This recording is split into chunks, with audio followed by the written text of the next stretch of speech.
In this video, recorded on Alfred Brendel's 89th birthday, I'm going to pick out two moments. One at the beginning of Alfred Brendel's career, one at the very end of his career, and talk about their poignance and specialness. The first moment I want to pick out comes from the early 1960s and Alfred's first cycle of the Beethoven piano sonatas. And what's special there is that in the late sonatas, in the slow movements in the late sonatas, Alfred tries to be Edwin Fischer, and it's endlessly moving. Now the result isn't a success, because aiming at simplicity, or aiming at, as Alfred would put it, a simplicity that's gone through a complexity and come back out on the other side, the result he produced at that time was emptiness, which is actually very common for young pianists, almost of any level of talent or genius. But nevertheless, the result's emptiness. But in that emptiness, you can hear that Alfred's reaching for Edwin Fischer. You already know that in his private life at that point, Alfred had already successfully internalized Edwin Fischer as an ego ideal, but the manifestation of it in Brendel's playing hadn't percolated all the way through. Brendel needed to find his own simplicity through complexity, and eventually he did.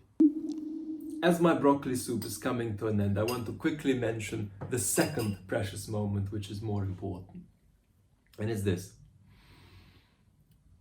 Mozart's sonata K533 in F major. Now, every single piece that Alfred played in his last year on the platform, he played better than any record of it that we have thus far. And that, of course, is an extraordinary act of timing a career. And an interesting conversation for another time is that in some ways, Alfred's style of piano playing actually evolved after he retired. Moreover, after his contact with the piano diminished, not just in public but in private, with the hearing challenges he's been facing, his style as a pianist actually has kept evolving.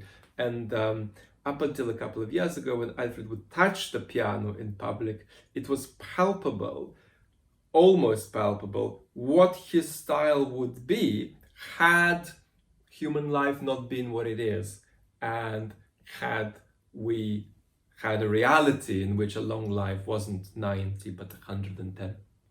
But let's come back to Mozart Sonata K533 and what Alfred did with it in his last few months on the platform. 533 is actually what I call an unplayable masterpiece. And by unplayable, I don't mean what Schnabel meant when he said that Mozart's too easy for kids and too difficult for artists. What Schnabel meant is that a score, if it is a masterpiece, over-determines performance.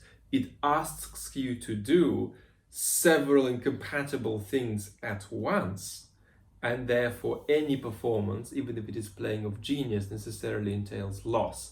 Interestingly, most musicologists and most philosophers of music are wrong in the way they take Schnabel's line, because they think that it's helpful to say that what that line really means is that the piece underdetermines performance, such that you get this much, but then anything that comes above can be something that you concoct as long as it's faithful to the piece.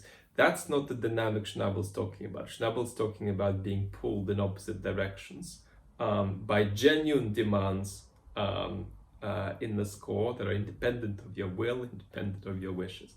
But all of that is not what I'm talking about. I'm talking about the phenomenon of the unplayable masterpiece.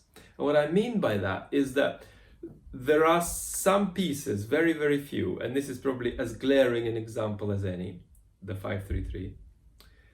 And these are pieces which you either play at 9 out of 10 or you're at 0. I recently heard that F major sonata played by Fellner, who is one of the best pianists on the platform today, and probably has second position among pianists today in terms of musical values like rhythmical strength, transitions, long line. Now, it's interesting that when Till played it, nothing happened.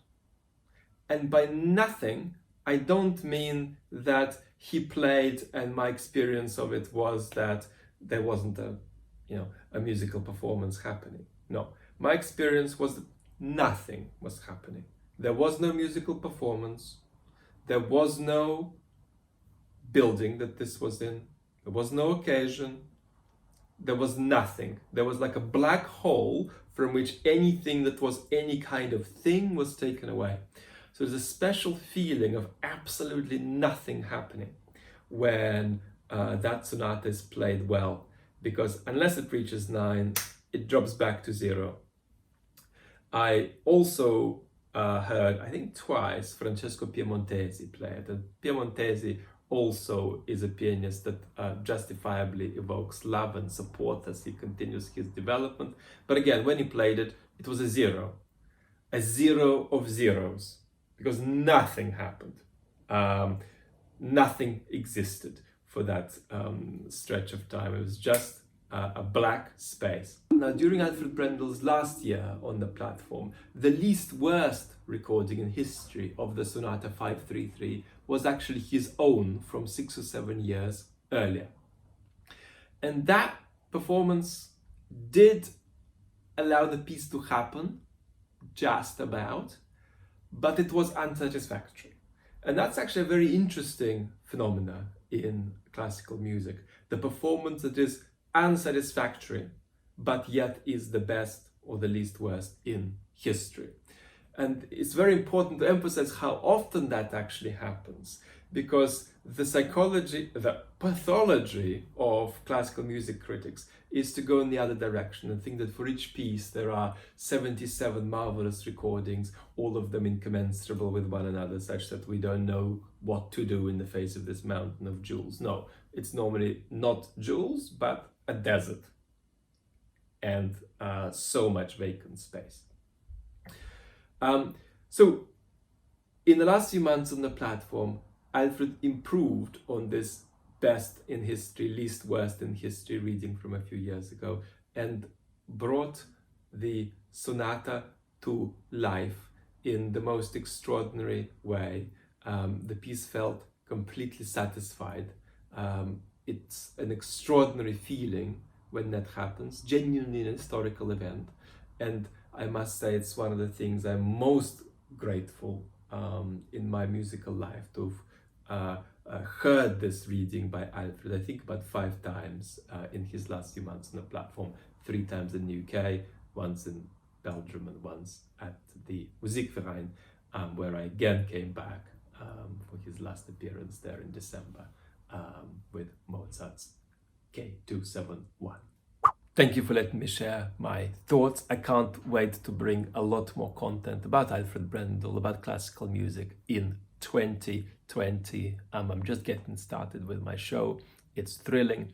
Now, apart from the classical music content, what my show is about is giving a guide to the 21st century. A guide that is aesthetic, a guide that is cultural, a guide that is political, and the virtues underpinning what I'm trying to do are twofold, and there are 2 things that are difficult to reconcile: truthfulness and hopefulness. The other thing I can say is that while my content is demanding, my aim as I roll it out across the year is to make it very accessible, such that you can consume it anywhere you want on any platform. So click, subscribe, like, follow, and I can't wait to see you soon.